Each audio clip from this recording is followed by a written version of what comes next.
శుక్లాంబరధరం విష్ణుం శశివర్ణం చతుర్భుజం ప్రసన్నవదనం ధ్యాయేత్ సర్వవిఘ్నోపశాంతయే అగజానన పద్మార్కం గజానన మహార్నిశం అనేకదంతం భక్తానాం ఏకదంతోపాస్మహే. ఓం గం గణపతయే నమః. ఓం శ్రీమాత్రే నమః. ఓం శ్రీ గురుభ్యో నమః. మా ఆది ఆస్థానం చూస్తున్నటువంటి మన ఆది ఆస్థానం చూస్తున్నటువంటి మీ అందరికీ కూడా నా పేరు పేరున నా హృదయపూర్వక నమస్కారాలు. ఇప్పుడు మనం 16 ఆగస్టు నుంచి 31 ఆగస్టు వరకు కూడా 12 రాసుల వారికి ఈ వారం రోజులు ఎలా ఉండబోతుందో తెలుసుకుందాం. దానికంటే ముందర మీ జాతకాలు రెగ్యులర్గా చెప్తున్నట్టే తెలుసుకోవాలనుకుంటే ఈ కింద నెంబర్కి స్క్రోల్ అవుతున్న నెంబర్కి ఫోన్ చేయండి. నేను మీ వాడ్రేవ్ ఆదినారాయణరావు శర్మ, సిఎంఏ. జనరల్గా డాక్టర్స్ ఎలా పెట్టుకుంటారో ముందర సిఎంఏ అని పెట్టుకుంటాం మేము. సిఎంఏ అని పెట్టుకుంటాం. సిఎంఏ నేను cost management accountant, at the same time MA astrology కూడా చేశాను. సరే, అది పక్కన పెడితే నా ఫోన్ నెంబర్ 7075389589 7075389589 కింద మీకు కనిపిస్తూ ఉంటుందండి.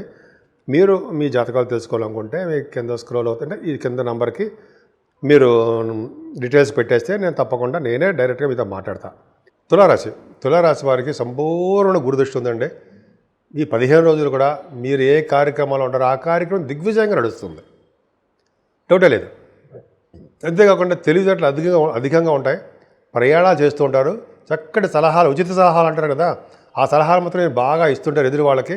అది కూడా ఎదుటి వాళ్ళు స్వీకరించి మిమ్మల్ని గౌరవిస్తారు. అది గొప్ప అదృష్టం. అలాగే ఫైనాన్షియల్గా కూడా మీకు ఏమాత్రం ఇబ్బంది లేదండి. ఎందుకంటే ఫైనాన్షియల్గా అంటే ఏంటి, అర్థం ఏంటి, రెండో ఇంటి వాడని అర్థం. ఇబ్బంది లేదు, కానీ కాకపోతే చిన్న ఇబ్బంది ఏంటి అంటే సెకండ్ హౌస్ లార్డ్ 12th హౌస్లో ఉన్నాడు కాబట్టి, శనీశ్వరుడి చేత చూడబడుతున్నాడు కాబట్టి ధనప్రాప్తి అనేది తక్కువ. సెకండ్ హౌస్ లార్డ్ అంటే ముఖం మీద అంటాం కదా, ముఖం మీద అంటాం కదా, ముఖం మీద గాయం అవడానికి అవకాశం. జాగ్రత్తగా చూసుకోండి. కనుబొమ్మల మీద కానీ నుదుటి మీద కానీ చిన్న దెబ్బలు తగ్గడానికి మాత్రం అవకాశం ఉంది. సరే, అది అవకాశం ఉందంటే తప్ప నిజంగా ఉందని కాదండి. అంతేకాకుండా మీరు ప్రయాణాలు మాత్రం బాగా చేస్తారు. గురు ప్రభావం చాలా బాగుంది. బహుశా గుర్రాలు హార్స్ రైడింగ్ నేర్చుకోవడానికి మీరు వెళ్తారు. ఆ గుర్రాలు హార్స్ రైడింగ్ నేర్చుకుంటూ ఉంటారు. అశ్వ విద్య అంటారు, అది కూడా మీకు సంప్రాప్తిస్తుంది అనడంలో ఏమాత్రం సందేహం లేదు. పైగా మీరు చదువు విషయంలో ఏమాత్రం ఆటంకాలు లేకుండా దిగ్విజయంగా మీరు చదువు కొనసాగిస్తూనే ఉంటారు. తల్లిగారు కూడా అలాగే మీకు సపోర్ట్ చేస్తూనే ఉంటారు. కానీ రాహువు వలన మీకు సంతాన ప్రాప్తి కలుగుతుంది, డౌట్ లేదు. గురు చూస్తున్నాడు, గురుడు యొక్క ప్రభావం ఉంది కాబట్టి. అంతేకాకుండా సాహిత్య రంగంలో రచయితలుగా కూడా మీరు డబ్బు సంపాదన ఉంది. సంపాదనతో పాటు మీకు చాలా మంచి పేరు కూడా ఉంటుంది. అంతేకాకుండా మీకు స్టాక్ మార్కెట్లో కూడా మీద చెప్పినట్టుగానే స్టాక్ మార్కెట్లో కానీ లేకపోతే సినిమా రంగంలో కానీ కవులుగా కానీ బాగా మంచి ప్రతిభ ఉంటుందండి మీకు. కాకపోతే ఏంటంటే మీ శనీశ్వరుడు మాత్రం బ్యూటిఫుల్గా ఉన్నాడు. 6వ భావంలో శని వక్రగతిలో మీ ఒక్కడిగా రాజయోగాన్ని కలిగిస్తున్నాడు. వక్రగతిలో ఉండడం వల్ల రాజుకి ఎందుకు మీ ఒక్కడికి కలిగిస్తున్నాడు, మీకు మంచివాడు కాబట్టి, మీ రాశికి మంచివాడు కాబట్టి, 6వ భావంలో ఉన్నాడు కాబట్టి 3, 6, 11 స్థానంలో మరి యోగించాలి కదా.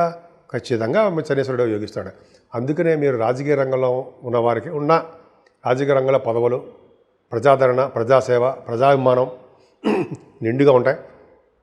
గవర్నమెంట్ ప్రొఫెషనల్ ఉద్యోగాలు ట్రై చేసే వారికి ఉద్యోగ ప్రాప్తి కలుగుతుంది.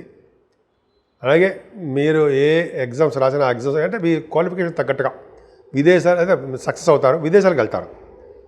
శని ప్రభావం వలన రోగ భయం కానీ రుణ భయం కానీ ఏమీ లేకుండా సంపూర్ణమైన ఆరోగ్యం కలిగే వారుగా ఆరోగ్యవంతంగా ఉంటారు. శని బలం బాగా ఉందండి మీకు. శనీశ్వరుడు వల్లనే మీకు చాలా అన్ని రకాలుగా కలిసి రావడానికి ఎక్కువ అవకాశాలు ఉన్నాయి. అంతేకాకుండా ఈ శనీశ్వరుడు మీకు మీ రాశికి 8వ స్థానం కూడా చూస్తున్నాడండి. 8వ స్థానం చూడడం వల్ల కూడా ఎప్పుడు కూడా ఆయుర్దాన్ని ఇస్తాడు అని చెప్పడం కరెక్టే. ఏదైనా గురు శుక్రులు మాత్రం మీకు చాలా బాగున్నారు. అంతేకాకుండా చంద్రుడు కూడా 19, 20 తారీఖుల్లో భాగ్యంలో ఉన్నాడు. గురుడితో కలిసిన చంద్రుడు గజకేసరి యోగంలో ఉన్నాడు. శుక్రుడితో కలిసిన చంద్రుడు ఒక విధంగా మీకు చాలా యోగం అని చెప్పాలి. అంటే విదేశాలకి విద్య రీత్యా విదేశాలు వెళ్తారు.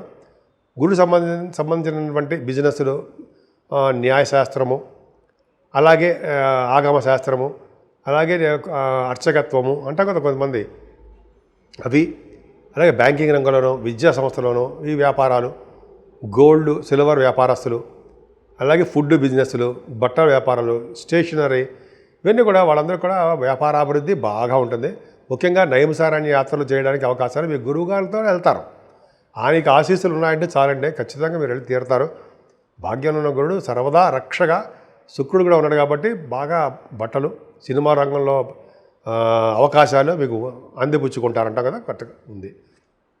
దశమంలో రవిబుద్ధులు బాగున్నారండి. దశమం అది కర్కాటక అవడం వలన, చరతత్వ రాశి అవడం వలన మీ రాశి శుక్రుడు కూడా 21వ తారీఖు నుంచి దశమంలోకి వస్తున్నాడు. అంటే విదేశాలు వెళ్ళడానికి అవకాశం ఉంటుంది. ఉద్యోగ రీత్యా విదేశాలు వెళ్తారండి.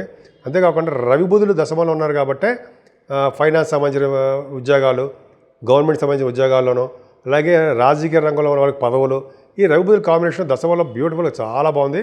రవిబుధులు కర్కాటకం వల్ల డాక్టర్స్ వాళ్ళు కూడా ప్రొఫెషనల్గా థ్రిల్లర్స్ మంచి డబ్బులు సంపాదించుకుంటారు. అద్భుతంగా మంచి బాగా యోగవంతంగా రవిబుధులు ఇచ్చి తీరుతారు 16వ తారీఖు వరకు. ఆ తర్వాత 17వ తారీఖు రవి 11వ భావంలోకి వస్తున్నాడండి. మీ రాశికి రవి పాపి మ్యాలఫిక్ అవుతాడు, అవునా? కరెక్టే. కానీ 11వ ఇంటి వాడు కేతుతో కలిసి ఉన్నాడు. యాక్చువల్గా కేతుతో కలిసి ఉంటే రవి యొక్క పాపత్వాన్ని పోగొడతాడు అంటాం కదా. ఖచ్చితంగా పాపత్వాన్ని పోగొట్టి శుభ ఫలితాలు కేతువే ఇస్తాడు మీకు.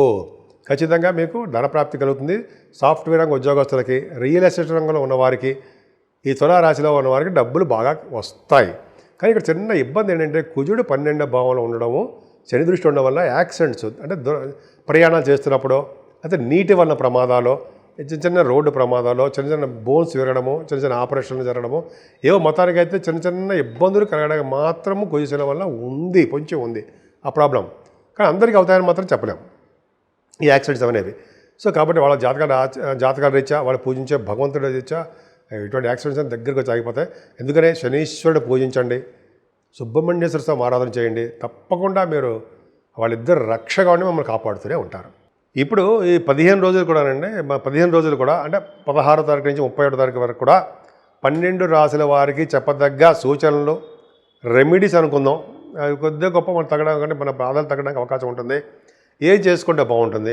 ఇదంతా శ్రావణ మాసం. ముఖ్యంగా ఫస్ట్ చేయవలసింది ఏంటంటే శ్రావణ మాసంలో అమ్మవారికి పూజలు, లక్ష్మీదేవి అమ్మవారికి పూజలు ఎవరు చేస్తారో కలువ పువ్వులతోటి లేకపోతే మల్లె పువ్వులతోటి పూజ చేస్తారో వాళ్ళ స్థిరమైన లక్ష్మి ఉండి తీరుతుందండి. అంతేకాకుండా మారేడు దళాలతో కూడా చేసినా కూడా అమ్మవారి యొక్క ప్రభావం అంతా ఇంత కాదు. కాబట్టి శ్రావణ మాసంలో మీకు తెలియదే ఉంది, వరలక్ష్మి శుక్రవారము అవన్నీ వస్తాయి కదండి, చాలా మంగళవారాలు అమ్మవారి ప్రభావం సంబంధించినవి. కాబట్టి మీరు అమ్మవారిని ఎంత మ్యాక్సిమం మీరు అలాగే చేస్తున్నారు, ఆడవాళ్ళందరూ చేస్తుంటారు. కాబట్టి మీరు చేయడం వల్ల మేమందరం ఇలా బాగున్నాం. సో అంటే భర్తలు అనమాట. సో ఆడవాళ్ళ యొక్క ప్రభావం వలన, లక్ష్మీ అమ్మవారిని కొలవడం వలన, విష్ణు సహస్రనామాలు చదవడం వలన, లక్ష్మీదేవికి విష్ణుమూర్తికి చేయడం వలన ఒక మాట చెప్పాలంటే ఎటువంటి ప్రాబ్లమ్స్ లేకుండా భగవంతుడు కాపాడతాడు. అంటే నీటి వల్ల కానీ, అగ్ని వల్ల కానీ, నిప్పు వల్ల కానీ, అంటే థండర్స్ అంటారు సరా, అంటే ఉరుముల వల్ల కానీ ఏ ప్రమాదాలు రాకుండా కాపాడతారు. ఎందుకు చెప్తున్నానంటే ఈ ఆగస్టు నెలలో కూడా వర్షాలు అధికంగా ఉంటాయంటే సందేహం లేదు. శని కుజుల వలన జరగబోతోంది. ఇంకోటి ఏంటంటే ఈ 15 రోజుల వరకు కూడా శని ప్రభావం చాలా ఉందండి. శనీశ్వరుడు నీళ్ళల్లో, అంటే మీనరాశిలో ఉండడం వలన నీటి గండం పొంచి ఉంది, జాగ్రత్తగా ఉండాలి. పాదాల దెబ్బలు తగలడము జరుగుతూ ఉంటుంది శనీశ్వరుడు ప్రభావం వల్ల. అందుకని శనీశ్వరుడు తైలాభిషేకాలు ఖచ్చితంగా చేయించుకోవాల్సిందే. మందపల్లిలో కానీ మీకు ఇష్టం ఎక్కడైనా సరే చేయించుకోవడం వల్ల అద్భుతమైన ఫలితాలు, మంచి ఫలితాలు ఉంటాయి, దోషాలు ఉండవు. అంతేకాదు కుజుడు సుబ్రహ్మణ్య స్వామికి శని దృష్టి ఉందంటే ఎప్పుడూ యాక్సిడెంట్సే ఉంటాయి కదా. సిజరీన్ ఆపరేషన్స్ అని, యాక్సిడెంట్స్ అని, పడిపోవడం కానీ, దెబ్బలు తగలడం కానీ శని కుజుల కాంబినేషన్ వల్ల జరుగుతుంటాయి. 12 రాసుల వాళ్ళకి ఏదో గొప్ప ఏదో విధంగా వాళ్ళకి ఎఫెక్ట్ కొడుతూనే ఉంటుంది శని కుజులు, ఈవెందో నాకు కూడా. సో కాబట్టి మనం అతిథులం కాదు కదా. కాబట్టి మనం సుబ్రహ్మణ్య స్వామి ఆరాధన ఖచ్చితంగా చేసుకుంటూ ఉండాలి. ఓం సం శరవణ భవాయ నమః, ఓం సం శరవణ భవాయ నమః, ఓం సం శరవణ భవాయ నమః పూజలు చేసుకోవడం వలన. మరి రాహు ప్రభావం కూడా ఉంది కదా, దోషం. రాహుకి మంగళవారం నిమ్మకాయలతో దీపం వెలిగించడం మీకు బాగా తెలుసు. కొన్ని వారాల పాటు చేసుకుంటే చాలా మంచిది. 18 వారాలు చేసుకుంటే మరింత మంచి ఫలితాలు వస్తాయి. ఏదైనా రాహు సంబంధించిన దోషాలు తగ్గాలంటే అమ్మవారికి, అంటే కనకదుర్గ అమ్మవారికి ముఖ్యంగా చండీ హోమము పౌర్ణమి పూట, అమావాస్య పూట చేస్తారండి.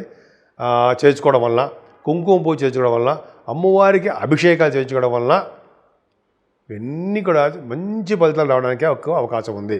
సో ఈ ఆగస్టు నెల అంటే ఆగస్టు మొత్తం కూడా, అంటే ఆగస్టు నెలలో కూడా ఆగస్టు మంత్ అంటాం కదా, ఆగస్టు నెలలో ఈ 15 రోజులు కూడా ఆగస్టు నెలలో ఈ 15 రోజులు వర్షాలు బాగా అధికంగా ఉంటాయి కాబట్టి కొంచెం జాగ్రత్తగా ఉండాల్సిందే.